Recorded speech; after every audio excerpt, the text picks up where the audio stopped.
I would say welcome, but it seems a little redundant in this building, I think.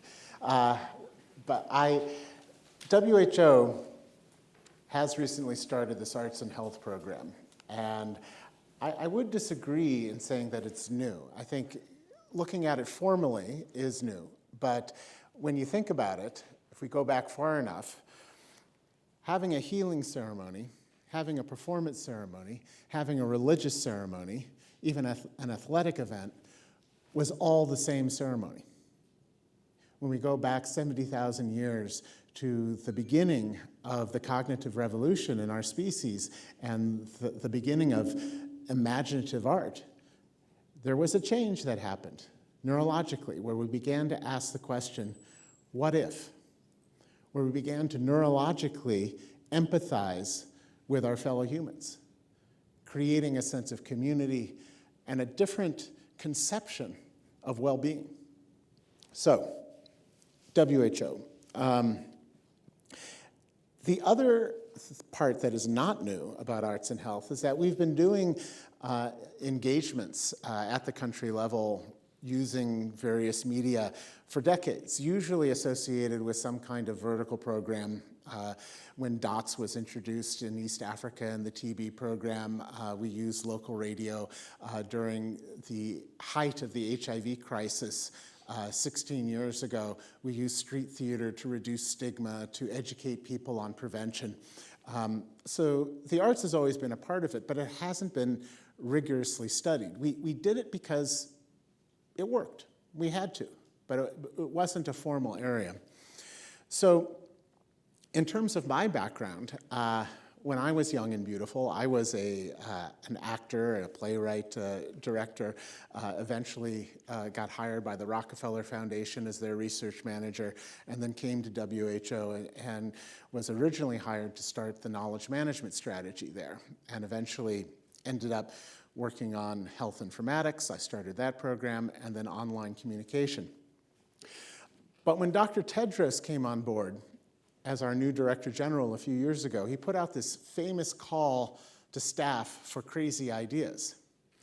And I had, for a number of years, been helping run a theater company in Geneva, evenings and weekends, and I thought, what if I took these two separate streams of my life and combined them?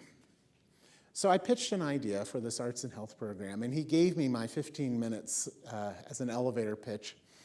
And it was really quite simple. I said, data, evidence, and information, we know, are essential for identifying objective scientific truth, for problem solving, for saving lives. But we also know from the evidence that data, evidence, and information are insufficient to change people's deeply held convictions or behaviors. For that, we need empathy, often in the form of a narrative. And he agreed. Now, there were skeptics. There is a natural antipathy towards the arts in public health. It's written off sometimes as anecdotal, as soft, as emotional, without, I think, accepting that the emotional side of our being is part of our wiring. It's part of who we are medically, biologically, and therefore worthy of study. In fact, often people dismiss it as simply recreation. And I say, think about that word, recreation. To recreate yourself is an act of healing. So our strategy is basically in three prongs. The first is the research agenda. What is the evidence base? And Cameron referred to the WHO report on NTDs, but there's a second report that came out in October on the evidence base for the health benefits on the arts, covering the whole gamut. And I do recommend you take a look at it. But basically, you can break it down into three subcategories. There's the communications aspect that Cameron mentioned of what is the evidence that communicating through the arts actually changes behavior, and is it any different than any other form? The answer is yes, spoiler alert. The second is the therapeutic value of the arts. And not just in terms of the mental health sphere, but also in terms of physical rehabilitation, reducing stress levels, many measurable aspects that are being looked at seriously and in a systematic way. And then in the third is the intrinsic health value of the arts, regardless of health intention. The second area of the strategy is working at the country level. So in my particular case, in the last year, we've been working in the DRC, in the Ebola response. We've been working in Eastern Europe, combating vaccine hesitancy, using the arts in various forms. So there's that category. And then the third is working with the global media to not only try and bring these untold stories to the mainstream, but also to fold in pro-health behaviors into the stories as a kind of product placement. So that's the strategy. So why NTDs? Neglected tropical diseases, as you know, are essentially diseases of poor people. And being poor is not just a lack of money. Being poor, to some degree, is an inability to tell your own story. So, of the many successes that we've had in the last 10, 20 years of bringing attention to these diseases, of finding funding for relatively economical solutions, we also know that in addition to that and addressing the underlying causes of poverty, in many countries that are considered advanced, we have a growing inequality. So the trend is also moving the other way, too. So the story is not yet finished. Of the many diseases that we're concerned with in this group, there's one condition that I'd like to bring your attention to. It's called the Rwandan earworm. Now, this condition, once it enters the brain, can stay there for days, often weeks. Let me demonstrate.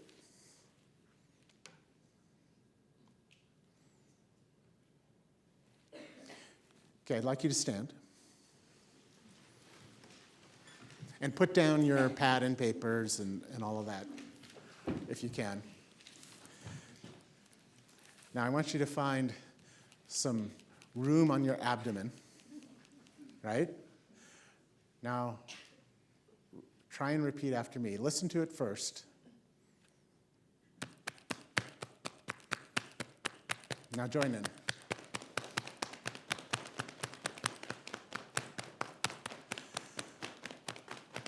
Mama, hakuna mama, wakufanana, mama hawe.